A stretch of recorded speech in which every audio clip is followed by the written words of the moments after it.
Dalmar, Buhay OFW TV, and of course, Director of VACC, Volunteers Against Crime and Corruption. Mayor, what is your take dito po sa BBL, sa Bangsamoro? You know, kaming taga Mindanao, we are for it. Because it might really spell the difference between existing and dying. I mean, war. Murad at one time said that if there's no BBL for him, he'd go to war. But about 2 months after, the president himself, in a reaction to a question, sabi niya, if you do not give to Murad the BBL law, you might as well start to count body bags. Then, 2 weeks after, Deles, sige, came out to the statement, 14 issues ago sa Inquirer, you go back.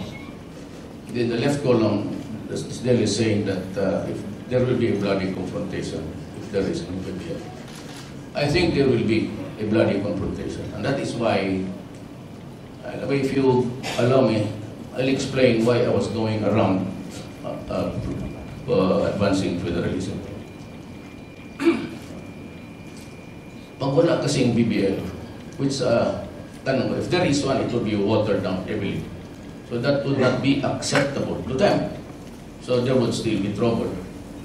Itong federalism was a brainchild of Canoy, Senator Pimentel Rivada, and Lito Sueña, the governor of Cebu. Sila yung mga early exponents niya. Pumunta sila sa akin, sabi nila, Rod, ikaw may pinakang bata dito sa atin. Sabi niya, 50 ka lang siguro eh. Sabi ko, yes sir. So, sabi niya, you carry the torch of federalism. Alam mo kung bakit ko tinanggap yun. Before Congress actually studied on it, when it was submitted to them, sa mga members, nabasa ko na yung draft. At nakita ko na yung problema. Way ahead. Given the bigotry of some people, the utter bias against our Muslim brothers, and of course the intricacies plus the constitutional provisions there, I said, this will have a hard time to pass to Congress. Kaya kinuha ko na kaagad yung paraan. So I was going around every city. I could not go to Congress because sila ang matatamaan ng federalism. You just have to do away with the unitary type. You go federal, they will lose their jobs. Power and money. Ano?